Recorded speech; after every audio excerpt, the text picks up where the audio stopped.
How are you guys doing? Today is Tuesday, August 31st, 2021.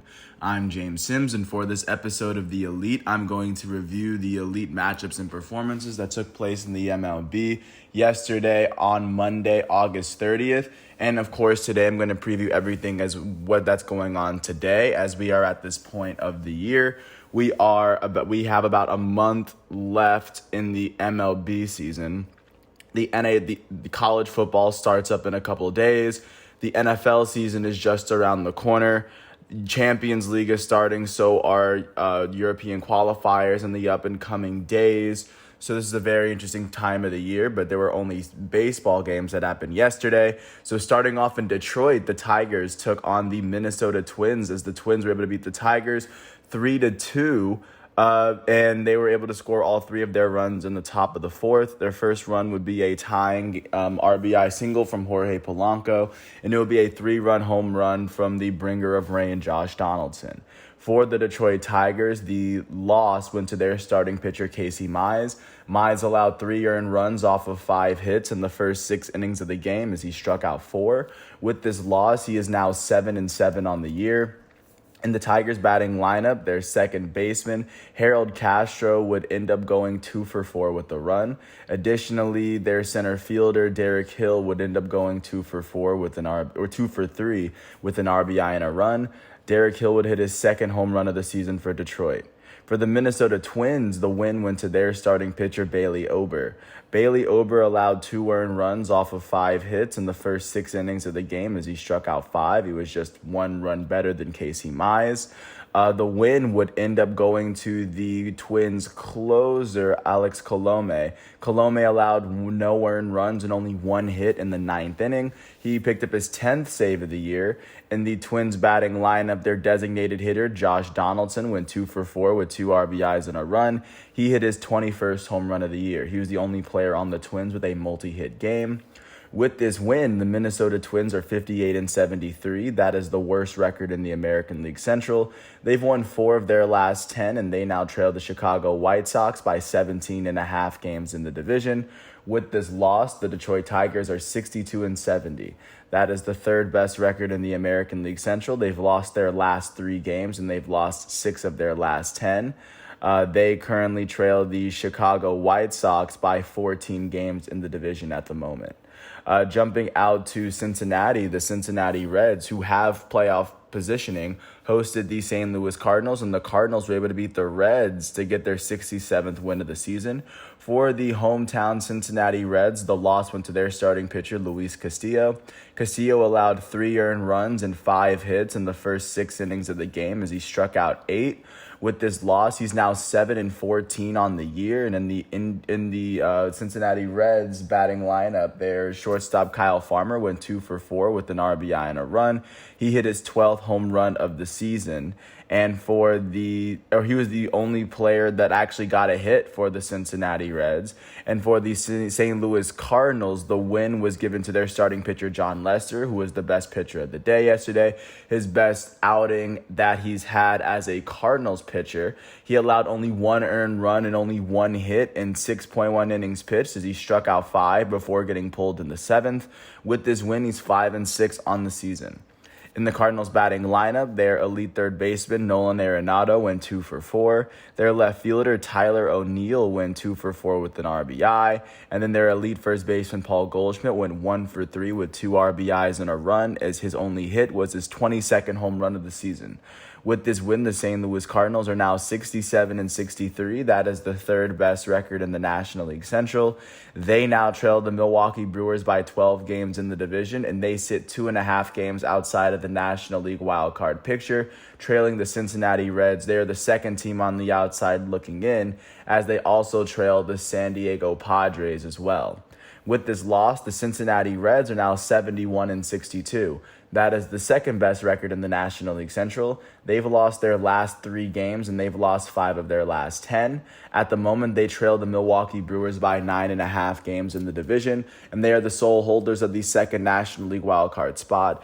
They sit 12.5 games behind the defending World Series champs, LA Dodgers, who are sitting in that first spot.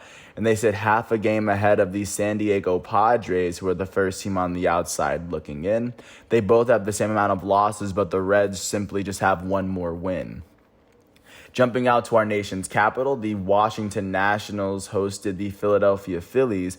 The Phillies would beat the Nationals 7-4 as they scored 6 of their 7 runs in the first 3 innings of the game. And for the Washington Nationals, the start was given to Josiah Gray. He picked up their loss. He allowed 6 earned runs in the first 4 innings of the game, and he struck out 4.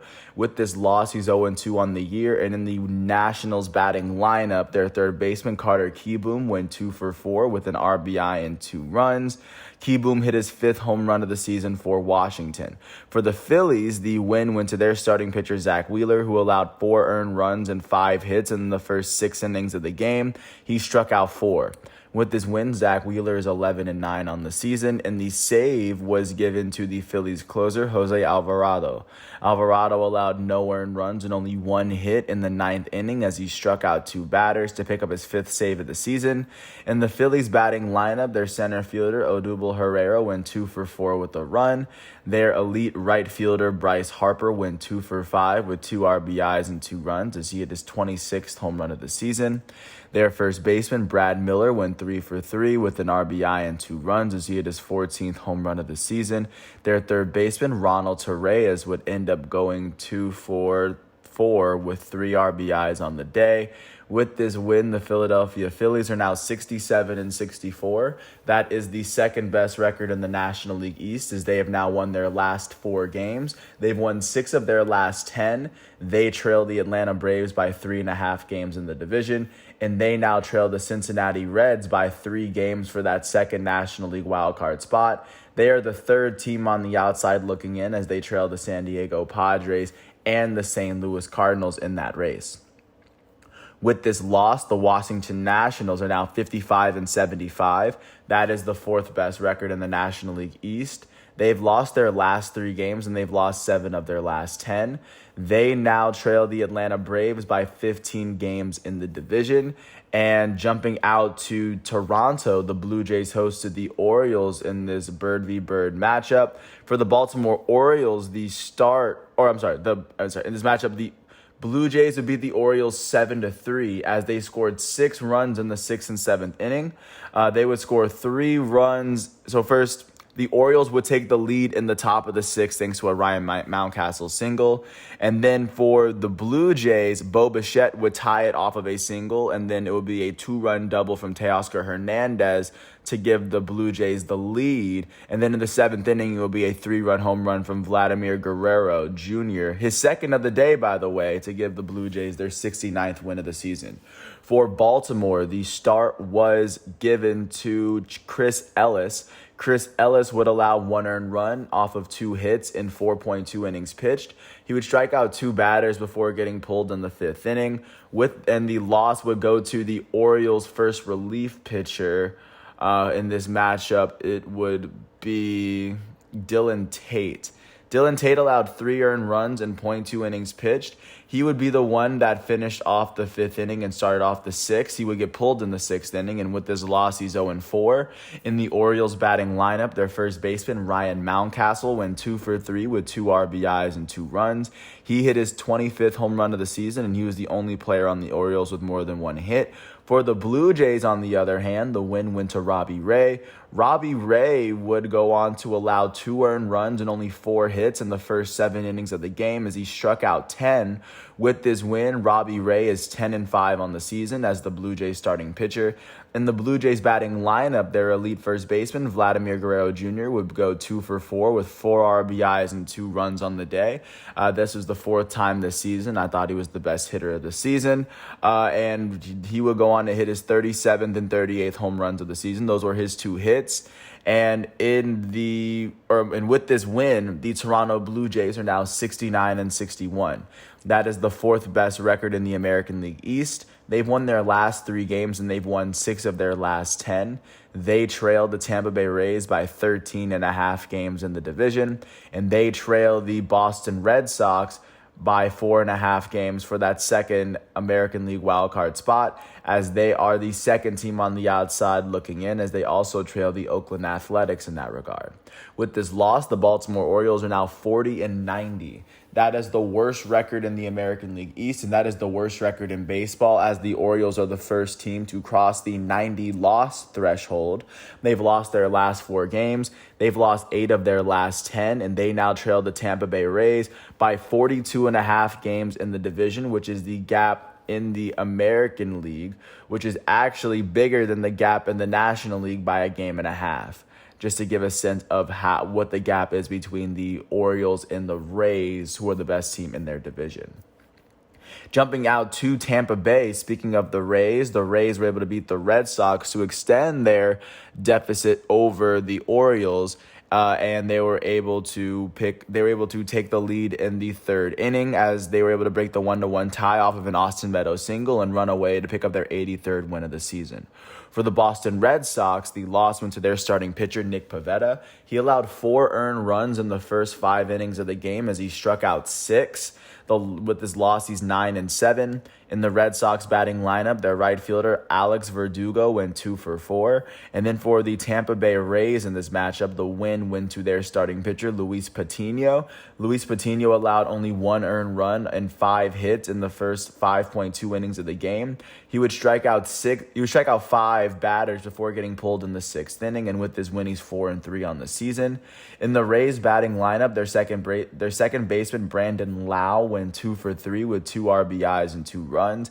He hit his 31st home run of the season, and also their center fielder, Kevin Kiermaier, would go 2 for 4 with 2 runs.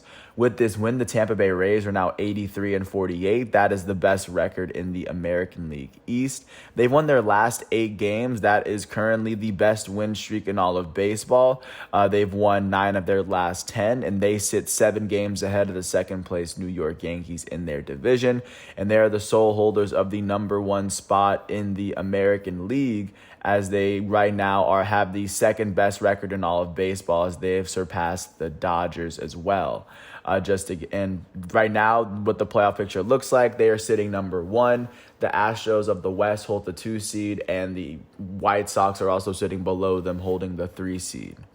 With this loss, the Boston Red Sox are 75-58.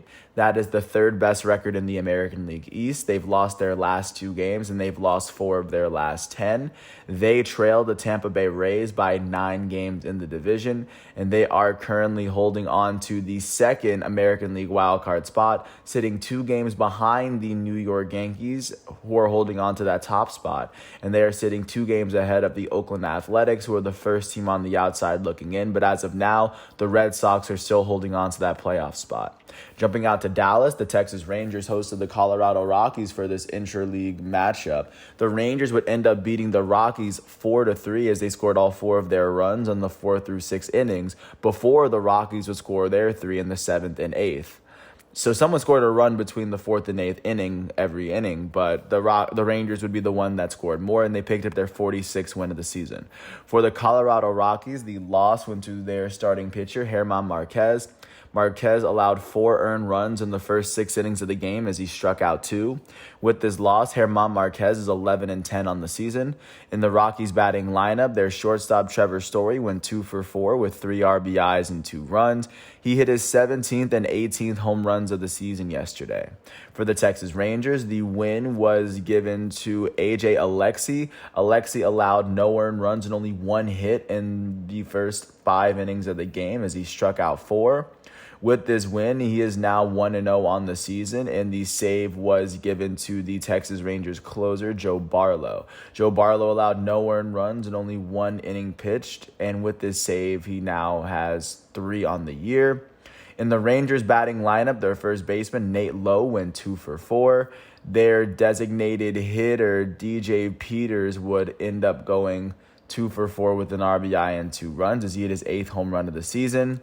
And then their center fielder, Leody Taveras, would end up going 2-for-3 with an RBI and a run. Taveras hit his first home run of the season. And with this win, the Texas Rangers are now 46-85. That is the worst record in the American League West. That is also the second worst record in the American League. They've won their last 2 games, and they've won 4 of their last 10. They trail the Houston Astros by 32 games in the division. With this loss, the Colorado Rockies are 60-71. That is the 4th best record in the National League West. They've lost 5 of their last 10 games, and they now trail the San Francisco Giants by 24 games in the division. And we're jumping out to Anaheim. The LA Angels hosted the New York Yankees. The Angels were able to pull off an 8-7 win as the tie-breaking run would come in the 8th inning. As Juan Lagares singled, and it would go on to bring Brandon Marsh home, and that would give the Angels their 8th win, their 8th run of the game to beat the Yankees 8-7. For the Yankees, the start would go to their elite starting pitcher Corey Kluber in his return. He would allow 5 earned runs in the first 4 innings of the game as he struck out 6. The loss was given to the Yankees' second relief pitcher, Wandy Peralta. Peralta allowed 1 earned run in the 7th inning as he struck out 2. With this loss, he's now 4-3 on the season. He allowed a run in the 8th inning. And in the Yankees batting lineup, their elite second baseman, DJ LeMahieu, would go 2-for-5 with an RBI and 2 runs. Their first baseman, Anthony Rizzo, went 2-for-4 with an RBI and 3 runs. Their elite right fielder, Aaron Judge, went 2-for-5 with an RBI. Their elite designated hitter, Giancarlo Stanton, went 2-for-4 with 3 RBIs and a run as he hit his 25th home run of the season. For the LA Angels, the start was given to Mike Mayers. Mike Mayers allowed 2 earned runs in the first 2 innings of the game. The win was given to the Angels' setup relief pitcher, Junior Guerra. Junior Guerra would allow 2 earned runs in 2 innings pitched as he pitched the 7th and 8th innings of this game. He would strike out 4. He would blow his second save of the season, and with this win, he's now 5-2 on the year. And the save would go to the Angels' closer, Raisel Iglesias. Iglesias would allow no earned runs in the entire 9th inning as he struck out 2. That would be his 28th save. And in the Angels batting lineup, the only player with more than 1 hit was their right fielder, Juan Lagares. Juan Lagares would end up going 3-for-4 with 2 RBIs on the day. And then additionally, their all-star designated hitter, Shohei Ohtani, went 1-for-4 with an RBI and a run. Ohtani hit his 42nd home run of the season yesterday. With this win, the LA Angels are now 65-67. That is the 4th best record in the American League West. They've won their last 2 games, and they've won 4 of their last 10. They trail the Houston Astros by 13.5 games in the division. With this loss, the New York Yankees are now 76-55. That is the 2nd best record in the American League East. They've lost their last 3 games, and they've lost 3 of their last 10. They trail the Tampa Bay Rays by 7 games in the division, and they are still the sole holders of the top American League wildcard spot, sitting 2 games ahead of the second place Boston Red Sox in that regard. Jumping out to Phoenix, the Arizona Diamondbacks hosted the San Diego Padres. The Padres will pull off a 7-5 win on the road as they scored 5 of their 7 in the first 3 innings of the game. For the Arizona Diamondbacks, the loss was given to their starting pitcher, Tyler Gilbert. Tyler Gilbert allowed 5 runs in the first 5 innings of the game, striking out 4. With this loss, he's now 1-2 on the season. And in the Arizona Diamondbacks batting lineup, their left fielder or their catcher, Dalton Varsho, would end up going 2-for-4 with 2 runs on the day. Their shortstop, Nick Ahmed, would end up going 2-for-4. And then for the San Diego Padres, the start went to Chris Paddack. Paddack allowed 1 earned run and 4.2 innings pitched as he struck out 5 before getting pulled in the 5th. The win was given to the Padres' first relief pitcher, Craig Stammen. Stammen would pitch an inning, allowing no earned runs and only one hit. He's now 6-3 on the season. The save would end up going to the Padres closer, Mark Melancon. Mark Melancon allowed no earned runs and only one hit in the ninth inning as he struck out a batter. This would be his 35th save of the season. In the Padres batting lineup, their elite third baseman, Manny Machado, went 2 for 5 with a run. Their elite right fielder, Fernando Tatis Jr., went 3 for 5 with 3 RBIs and a run on the day. He now has 36 home runs on the year. And then also their subbed left fielder, Jurickson Profar, will go 2 for 2 as well. With this win, the San Diego Padres are now 70-62. That is the third best record in the National League West. They've won 3 of their last 10 games, and they now trail the San Francisco Giants by 14.5 games in the division. At the moment, they sit half a game outside of the National League wildcard picture. They sit half a game behind the Cincinnati Reds, who are currently sitting in that spot. With this loss, the Arizona Diamondbacks are now 44-89. That is the worst record in the National League West, and that is the worst record in the National League. They've lost their last 4 games, and they've lost 7 of their last 10. They trail the San Francisco Giants by 41 games, and that is the gap between the best team and the worst team in the National League. Jumping out to San Francisco, the San Francisco Giants hosted the Milwaukee Brewers, and the Brewers were able to pull off a 3-1 win against the Giants after scoring a couple of runs in the first 2 innings. For the San Francisco Giants, the loss was given to their starting pitcher, Jose Alvarez. Alvarez would allow 2 earned runs in 1.2 innings pitched. He was pulled in the second inning, and with this loss, he's 4-2.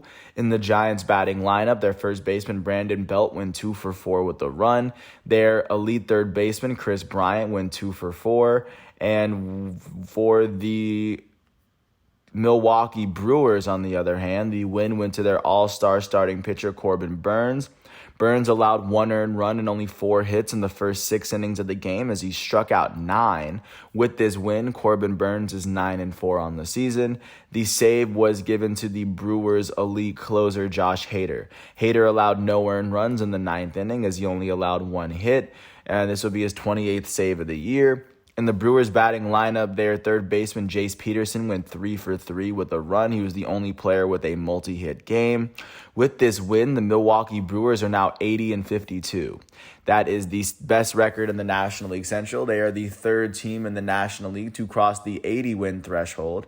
They've won their last 2 games, and they've won 6 of their last 10. They sit 9.5 games ahead of the second-place Cincinnati Reds in their own division. And in the playoff picture, they are holding on to the 2 seed, sitting behind the San Francisco Giants. They're holding on to the 1 seed, and they're sitting ahead of the Atlanta Braves, holding on to the 3 seed as they control the East. With this loss, the San Francisco Giants are now 84-47. That is the best record in the National League West, the best record in the National League, and the best record in all of baseball still. They've lost their last 2 games, and they've lost 4 of their last 10. They currently sit a game and a half ahead of the second-place LA Dodgers within their own division, and they are holding on to the number 1 seed in the National League playoff picture, sitting ahead of the 2nd seed Milwaukee Brewers of the Central and sitting ahead of the 3rd seed Atlanta Braves of the East. Jumping out to Seattle, the Seattle Mariners hosted the Houston Astros. The Astros would beat the Mariners 4-3. As the Mariners would go into the top of the 8th trailing, or they would go into the top of the 8th leading 3-2. The Astros would tie the game at 3 off of a single from Kyle Tucker, and then a Jake Myers single would put them above and give them what they needed to officially beat the Mariners to get their 78th win of the season. For Seattle, the start was given to Chris Flexen. Chris Flexen allowed 2 earned runs in 5.2 innings pitched. He struck out 4 before getting pulled in the 6th inning. The loss, however, was given to the Mariners' second relief pitcher on the day, Joe Smith. Joe Smith allowed 2 earned runs in .1 inning pitched. He would go on to start but not finish the 8th inning. with this would be a second blown save of the season, and with this loss, he's 2-3. In the Mariners batting lineup, their first baseman Ty France went 2 for 4. He was the only player with more than one hit. And for the Houston Astros, the start was given to Luis Garcia. Luis Garcia allowed 2 earned runs and only 5 hits in the first 5 innings of the game as he struck out 6. The win was given to the Astros' second relief pitcher, Phil Maton. Phil Maton allowed no earned runs in the 7th inning as he struck out 2. The save was given to the Astros' closer, Ryan Pressly. Pressly allowed no earned runs in the last inning, in the 9th inning, as he struck out 1 batter, and this would be his 22nd save of the season. And in the Astros batting lineup, their first baseman, Yuli Gurriel, will go 2 for 4 with a run. Their right fielder, Kyle Tucker, will go 2 for 3 with 2 RBIs and a run. And then last but not least, their center fielder, Jake Myers, in addition to having the best play of the day, he went 2 for 4 with an RBI. With this win, the Houston Astros are now 78-53. That is the best record in the American League West. They've won 7 of their last 10 games, and they now sit 6 games ahead of the second place Oakland Athletics within their own division. And they are also holding on to the 2nd seed in the American League playoff picture as a whole.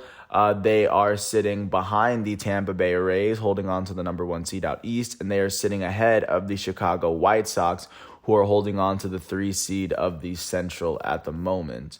With this loss, the Seattle Mariners are now 70-62. That is the 3rd best record in the American League West, as they have now lost 6 of their last 10 games.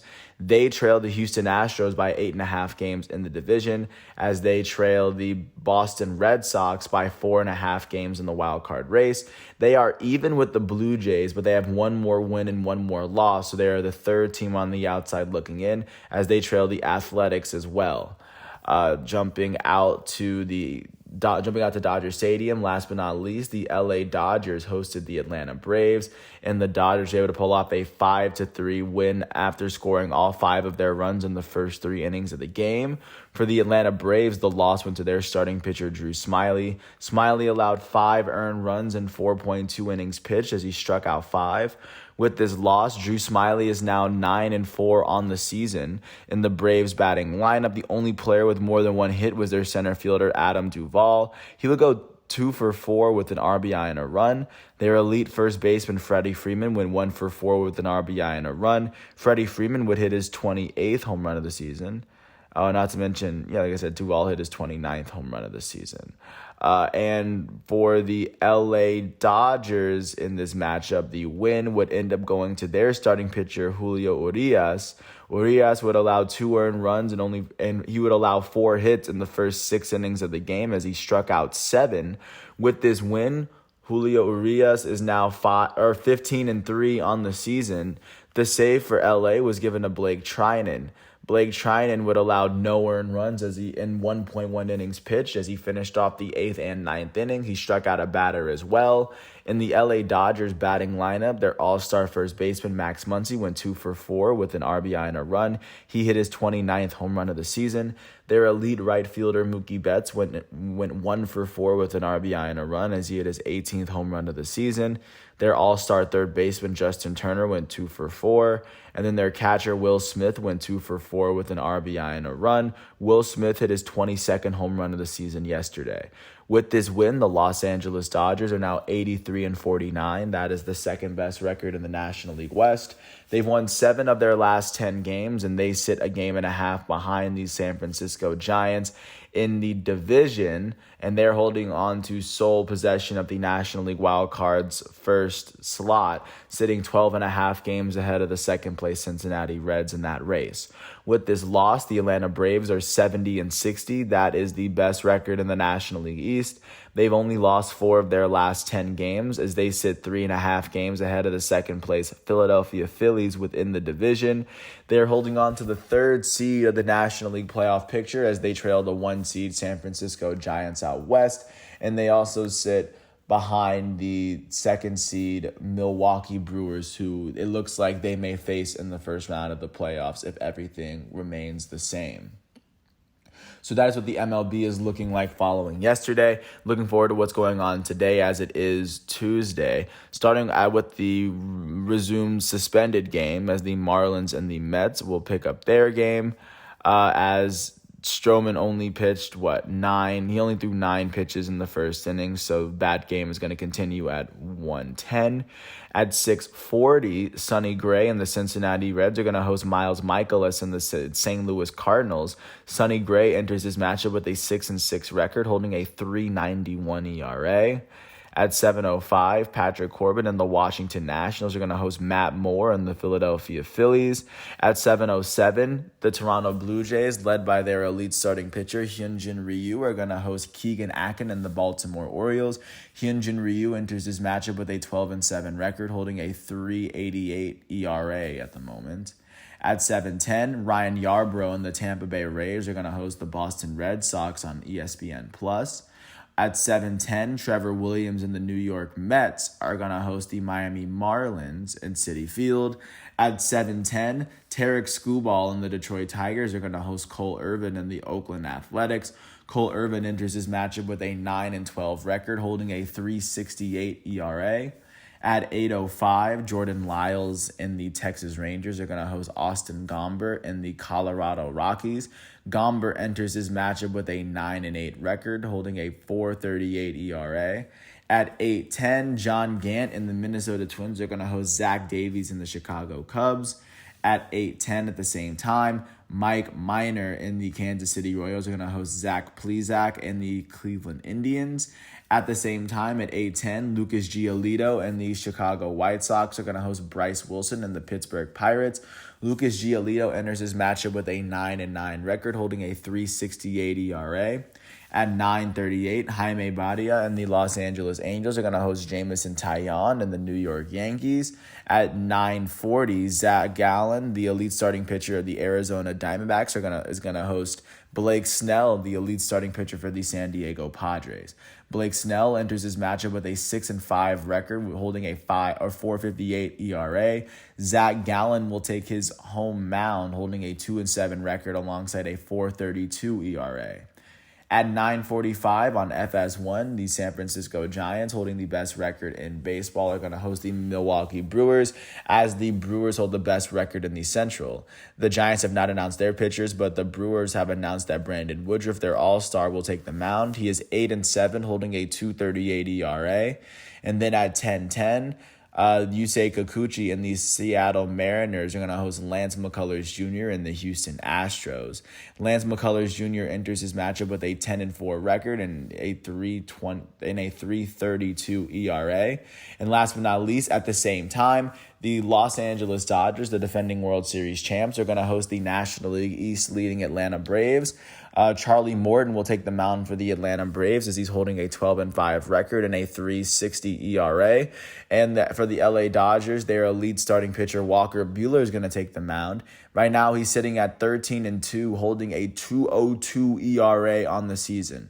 So right now, that is one of the more anticipated matchups of the day, and that is what's going on with baseball. In terms of what's going on outside of baseball and active leagues, soccer, in terms of international clubs, they've taken their breaks because qualifiers for the World Cup actually start tomorrow, and then I'm gonna start really relaying. I'm gonna preview everything that's going on with that tomorrow as we get into it. But with that said, I first want to thank the MLB and ESPN websites for giving me what I needed to do this episode. I want to apologize for all the names that I butchered. I do plan on getting them right eventually. And of course, I want to thank everyone for listening to all 33 minutes of this piece. I hope all is well. And once all of today's exhibitions are done, I will come back tomorrow with a fresh new month, Wednesday, September 1st, 2021. And I want to thank everyone that's been following along for this journey. Now that I'm all caught up, everything is good now, and I can't wait for everyone to be with me on this one. Thanks for listening to my piece. I hope all is well. And once everything is done today, I will catch you tomorrow on Wednesday, September 1st. So until then, thanks for listening to my piece. I hope all is well, and I'll catch you tomorrow. Peace out.